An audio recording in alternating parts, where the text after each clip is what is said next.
નારાયણદેવના સાનિધ્યની અંદર એમના ચરણોમાં આપણે બધા અહીંયા ઉપસ્થિત છીએ. આપણે જુદી ભાતના છીએ. બીજે જન્મદિવસ જુદા જુદા ઉજવાય જોયા છે ને તમે. આપણે ભગવાન લક્ષી હોય છે.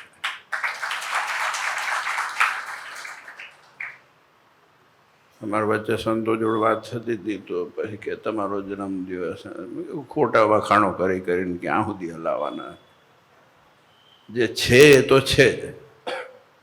જે જીવડા પડ્યા છે મગજમાં, જીવડા ઇન ધ સેન્સ કે જે બુદ્ધિ હોય કે જે ગુણ હોય કે જે પણ હોય એ છે જ.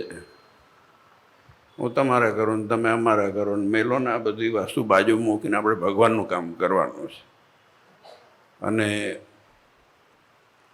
હમણાં જ આતમ સ્વામી વાત કરી ને કે લાલજીમાં જ ઘણું કામ કરે છે, તો એમનું ઓબ્ઝર્વેશન મારા કરતાં પાવરફુલ છે અને મેં લગભગ 80% એમને સોંપી જ દીધું છે. હવે હું પણ મેં સંતોને તો કીધું છું, અમે મિટિંગમાં હતા ત્યારે, એટલે હું તો ફોન પણ ઉપાડતો નથી કોઈ દિવસ, પણ એમને ઉત્સાહ અને મૂળ જો આ દેવના દીકરા છે, દેવનું લોહી છે, એમાં પછી ક્યાં જોવાનું હોય છે. ભગવાન કંઈક વિચાર કર્યો હશે તારે જ એમને જન્મ આપ્યો હશે ને, એટલે એમના માટે જ કહેવાનું કંઈ છે નહીં. સ્વાસ્થ્ય તો સારું છે, તમારું સારું રાખજો. માનજો તમે આવો એક દાડો. તમે એકવાર આવ્યા હતા ને જીમમાં, અમે તો 2 કલાક ભેગા કસરત કરીએ છીએ. પણ જો જે પણ મેં પહેલાં કીધું ને, જે પણ નિમિત્ત હોય ને, નિમિત્તને પછી ભગવાન પરાયણ કરવા માટેની આ વાત છે. અને મુરલી મનોહર દેવની વાત કરી એ બહુ અગત્યની વસ્તુ છે. લાલજીમાં જે કીધું છે ખાસ આપણે ધ્યાન રાખવાના. 9 મંદિરો આપણા જે મહારાજે આપ્યા છે, એ 9 મંદિરોનું ગર્વ, અને ખાસ કરીને 10મું છપૈયા, આ બધું કોઈના પાસે છે નહીં. કોક મને કહેતું તમે કે નારાયણ દેવ ને અમદાવાદ દેશની જ વાતો કર્યા કરો છો, પણ રોટલા જેના ખાતા હોય એની ના કરીએ તો કોના કરી ભાઈ? કોની કરવાની? એના રોટલા ખાઈએ, એનું લોહી દોડે છે, એના લીધે એને શ્વાસ લઈએ છે. તો નારાયણ દેવને અમદાવાદ દેશની વાત નહીં કરી તો કોની કરશું? નહીં તો ભાઈ બીજી જગ્યાએ જઈને આચાર્ય થઈ ગયો હતું. એટલે વસ્તુ એ છે કે જો આપણને ગર્વ, જે દેશદાજ હોવી જોઈએ આપણા ભારત પ્રત્યે હોય, એમાં આપણા દેવ પ્રત્યેનું મમત્વ, મોટા બાપજીએ કીધું ને, એકાત્મપણું હોય, સંતો હરિભક્તો પ્રત્યે પોતાપણું હોય, એ ક્યારે પણ જવું ના જોઈએ. હું તો મને તો બહુ કંટાળો આવે ઘણી વખતે. અમુક લોકો બીમાર વાતો કરે ને એટલે એમ થાય કે ભાઈ તું બહાર જા, થારું છે, આમ નથી ને તેમ નથી. ને એક જણ આવ્યો તો વચ્ચે મને કહે કે આત્મહત્યા કરી નાખી. મેં કે જા ભાઈ, સાબરમતીમાં પાણી છે, હું પોલીસવાળાને પાછળ મોકલું છું અને તને પકડીને કાઢીને જેલમાં પડશે. આટલા ભગવાન મળ્યા, બધું મળ્યું, અને તોય પાંગડા રહીને. એટલે પછી પ્રોબ્લેમ આપણામાં છે, ભગવાનમાં નથી, સત્સંગમાં નથી. આપણો સત્સંગ હંમેશા ચડતી કડાએ રહેલો છે. મેં તો જોયું નથી કે દુબળો પાતળો થઈ ગયો, આમ થઈ ગયું ને તેમ થઈ ગયું. કોક હશે એવા જેને મગજ એટલા દુબળા થતા હશે. બાકી ઉત્તર પ્રગતિ.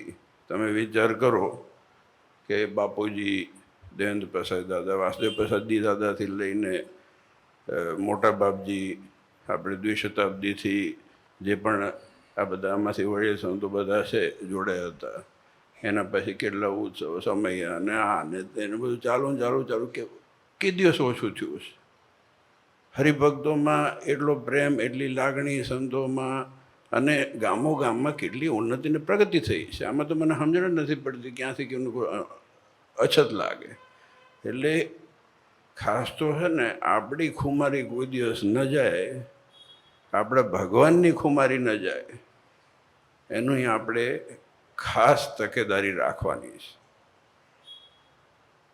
જે દેવનો છે એ આપણો છે, જે દેવનો નથી જય નારાયણ. આપણે કોઈ માથાકૂટ કરવી નથી, પણ અમારે સંબંધે રાખવાના છે. જે ભગવાનનો નથી, ગમે તે ભગવાનનો હોય, પણ ભગવાનનો હોવો જોઈએ. એટલે આપણે બહુ ભાગ્યશાળી છીએ. અને ખાસ કરીને જો આ ગઈ વખતે અમે સંતોણ મિટિંગ કરી ત્યારે વાત કરી ધર્મદાનના માટે થઈને હમણે જ ખાસ ધ્યાનમાં સંતોને ને બધા હરિભક્તોને આપી દઈએ કે QR કોડ સોમવારથી ચાલુ થઈ જશે, ખાલી ધર્માદા માટેનો. કે મેં ઘણા લોકોને આ જાણ માટે કહું છું કે ઘણા વખતે ઘણા લોકોને કેવું હોય કે દર મહિને કંઈક પગાર બગાર આવતો હોય અને પછી વર્ષે જવા જાઓ તો કંઈક વપરાઈ ગયા હોય અને પાછી ઈચ્છા તો હોય. એટલે જેને QR કોડ આપણે ખાલી ધર્માદા પેટેનો QR કોડ એ જુદો કરી નાખશું. એમાં અત્યારે બધું આ ડબલામાં જ હાલે છે, સારું ખોટું બધું. પણ દેવને અર્થે જે નાનું મોટું થાય, જે મહારાજની આજ્ઞા છે, મારી નથી. અમારે પૈસાની જરૂર નથી, ભગવાનને પૈસાની જરૂર નથી. પણ આ વસ્તુ આપણા સત્સંગની પ્રગતિ ઉન્નતિ માટે જે જરૂરિયાત હોય છે, આજે દેશમાં વિદેશમાં આટલી બધી ઉન્નતિ પ્રગતિ થાય છે, એ તમે ગલામ રૂપિયા નાખો ત્યારે થાય છે. અને સંતોષ છે, આનંદ છે. બીજું શું કરશું? માગી માગીને કરશું શું? ભેગા કરીને કે હોને ચાંદી ભરીને કે એના ઉપર બેહાતું જ છે નહીં. નહીં તો એરું થવું પડે, એરું ને ડેંડો થાય. એટલે આ જમાનામાં જેટલું આપણને પ્રાપ્ત થયું છે દેવને અર્થે ઉપયોગમાં આવે, અને એ દેવનો પાસે જે આવે એ હરિભક્તોની સુવિધા માટે ઉપયોગમાં આવે, એ જ આપણું લક્ષ્ય અને ધ્યેય છે.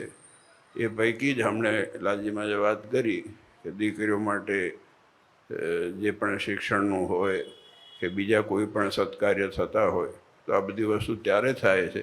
તમે જોશો તો કે એટલા બધા કોઈ યજમાનો આપણે કરતા નથી, મોટા ભાગે કોઈ ઉછવણીઓ થતી નથી.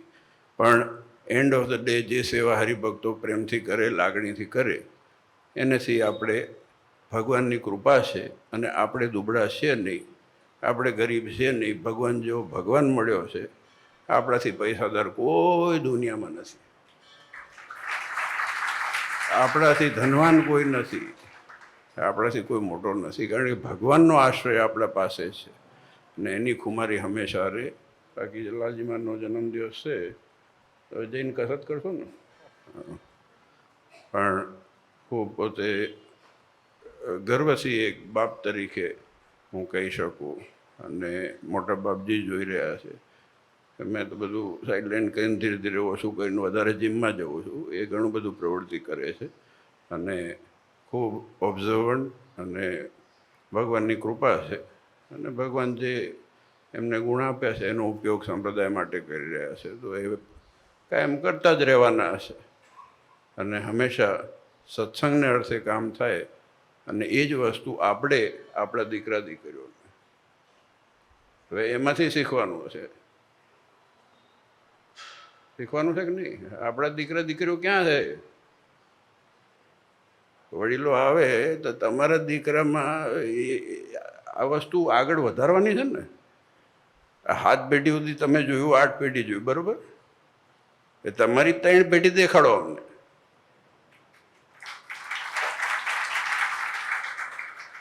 આ સમજવાની વસ્તુ છે, આ બહુ જવાબદારીની વસ્તુ છે, આ વાતાવરણ આપવાની વસ્તુ છે. હમણે વાત કરીને કે આ પદ છે ને બહુ અઘરું છે. આતમ સ્વામીએ જ વાત કરી લગભગ કે આમાં બધું ત્યાગ ને બલિદાન આમાં આવે છે. બલિદાન આવે છે પણ વાતાવરણ આપી અને એ આગળની પેઢી તૈયાર કરે. મોટાભાગથી કાયમ કહેતા હતા મને કે આપણે એક ફેન્ટમની જેમ લીનેજ હોય ને એમ તૈયાર કરવાનું હોય છે. અને એ ફેન્ટમ કરતાં વિશેષ આ ભગવાનના દીકરા તરીકે ભગવાનનું કામ કરે. એટલે મારે બીજું કંઈ નથી કહેવાનું, પણ ખાસ વિનંતી કે આપણે બધાએ હરિભક્તોએ, ખાસ ગ્રહસ્થે ખૂબ ધ્યાન રાખવું કે આપણા દીકરા દીકરીઓને સત્સંગના સંસ્કાર મળે એવું વાતાવરણ આપણા ઘરમાં હોવું જોઈએ. અને એ વાતાવરણ હશે ને તો આપણો સત્સંગ કર્યો કે આપણા વડીલોએ કરેલો સત્સંગ, આપણા ગામમાં આપણા વડીલોએ 2 પેઢી 5 પેઢી 10 પેઢી પહેલાં જે સત્સંગ કરીને જે મંદિરો કર્યા એ ત્યારે જ ઉગશે કે જ્યારે એ સત્સંગના સંસ્કારો આપણી દીકરીઓ આપણા દીકરાઓમાં, એની દીકરી એના દીકરાઓમાં આવશે તો જ આ વસ્તુ કાયમ છે. અને આ તો બીજું બધું ભગવાનની દયા છે. પુરુષ પ્રયત્ન આપણે કરવો પડે છે, એ તો હકીકત છે. અને બસ આટલું જ છે. બાકી મુરલી મનોહર દેવની જે નાની મોટી પ્રવૃત્તિ કરવાની છે અને મેં લાજમાનને કીધું એક દિવસ અમે 2 જઈશું એટલે ભાઈ તમને કહીશું એ ગણતરીના લોકોને. ભાઈ બહુ ભીડ ભેગી થાય તો પછી પાછું ઠેબે ચડી જવાય આપણે, એટલે એવું આપણે નહીં કરવાનું. પણ આ તો જો ભગવાનનું ભજન માટેની વસ્તુઓ છે. મોટા બાપજીએ કીધું જેટલું ભજન થાય ને એટલું સારું. આ મગજ છે ને આમ આજુબાજુમાં જાય નહીં. આ તમે માળા ભગત ફેરવો છો ને પણ તમે સાંભળો છો મને બરાબર, એટલે માળાને કોઈ વાંધો જ નથી. પણ હકીકતમાં કેવું છે જો હું તમને કહું કે આપણે બેઠા હોય હેઠે મોદ પડી હોય કે ઓલે ધરો ઉપર બેઠા હોય કે લોનમાં બેઠા હોય તો આમ જો માળા હાથમાં ના હોય ને તો નીચે ખાડો પાડી નાખીએ. હા, નહીં તો ખોતરી નાખે માણસ. અમે જોયું છે આવું. તમારે મોજ લઈને બેઠા હોય ને તમારે જેવા મન તમારે જેવા તો હોય ને તો આમાં ખાડો જ પાડી નાખે કરીને, કેમ કે તમારે તો પગ હલ્યા કરે. એટલે ફેરવવાની માળા ખૂબ ફેરવવાની એ આપણા લક્ષણ છે. સભામાં કથામાં માળા ફેરવીએ એનું કારણ એ છે કે હાથ પાછો છે ને આગે પાછળ ના થાય. એ તો કોઈકને આમ આમ કરવાનું મન થાય. જો સાંભળ તારા માટે કહે જો સાંભળ. એટલે માળા ફેરવીએ ને એમ થાય કે આપણા માટે કહે. નારાયણ સ્વામી સાચી વાત છે કે નથી? પછી આ વડીલ સંતો ભાઈ બધું ખબર તો પડે ને. હવે એમને કંઈ દાડા કાઢ્યા છે 55 થયા, પણ જો આ તો હકીકતમાં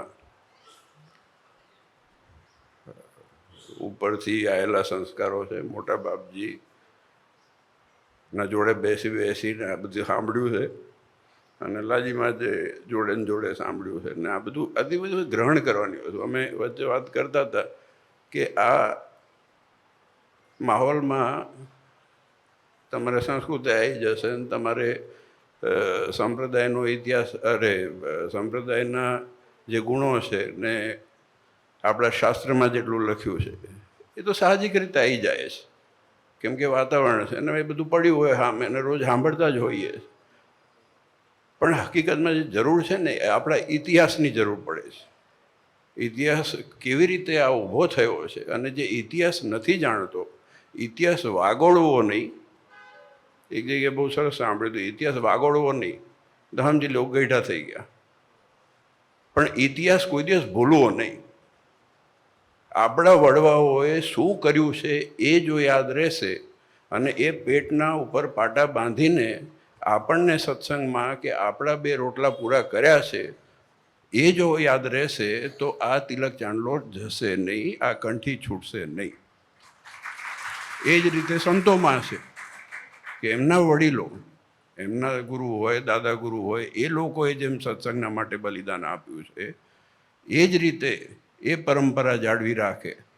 આજે આ બધા માળખા અમે હોઈએ, સંતો હોય કે તમે હોઈએ, આ બધું આપણે આપણો ઇતિહાસ ભૂલવાનો નથી. રોજ ઉઠીને વાગડવાની કે પહેલાં આમ જ હતું ને પહેલાં આમ જ હતું ને પહેલાં ઘોડાગાડીમાં જ આવતા હતા ને તો આવો ઘોડાગાડીમાં. એટલે સમયાંતરે બધું જે હોય એ બધું સારું છે અને સારું થવાનું છે અને વિશેષ સારું થશે. બસ આજના દિવસે પ્રાર્થના કરીએ કે ભગવાન ખૂબ રૂડા આશીર્વાદ આપે આપણને સૌને, કે સદબુદ્ધિ આપે અને ખૂબ ખૂબ ખૂબ સત્સંગની ઉન્નતિની પ્રગતિ કરવાનું બળ મહારાજ શક્તિ આપે અને એવી બુદ્ધિ આપે. એ નાનાદેવના ચરણોમાં પ્રાર્થના.